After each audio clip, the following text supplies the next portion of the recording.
Hi, I'm going to try and explain the controls of Annex A and what they are in about 3 minutes.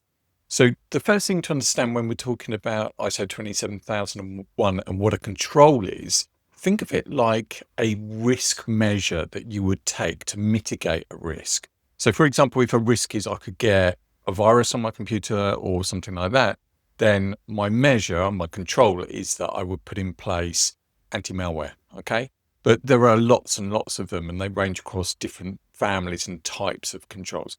So let's just take a look over here at ISO 27001. I can't show you the detail of it, I'm afraid, but I just want to show you the concept of what the controls are and where you'll find them. So in 27001, at the bottom of the standard, when you've gone through things, you'll find this called Annex A, the Information Security Control Reference. And if you jump to that, you will see a list of the controls. And here's one. The first one, for example, 5.1 policies for information security, and then it describes what it expects out of that policy. Okay, so there are 93 controls at the bottom of ISO 27001, and it wants you to respond to each one as to whether it's applicable to your business, because some might not be. If you don't do in-house development, some of these controls aren't going to be relevant. And then what you do in order to meet that control. So let's just look then at the families. There are 4 main groups or families of controls in ISO 27001. We've got organizational controls, and these are the ones about governance, policies and procedures and that kind of thing, making sure things are defined in terms of roles and responsibilities, those things.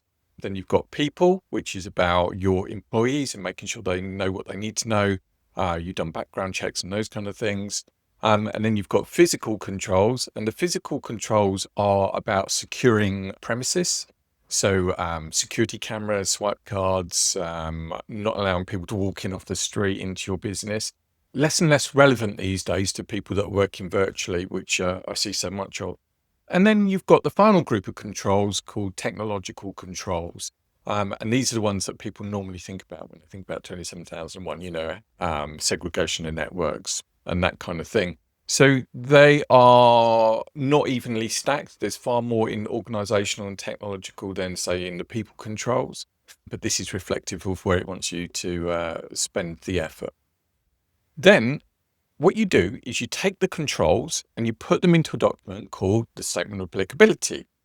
So the Statement of Applicability, and here's my version, which you can download in the toolkit, is a list of the controls, and there's the control reference, what the control's name is, and the control's description or requirement. And you say whether it is applicable to your business or not.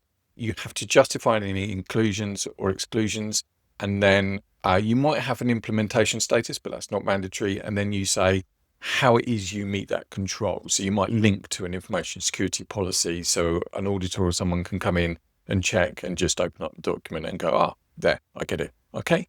So that is ISO 27001 Annex A controls at a high level in about 3 minutes.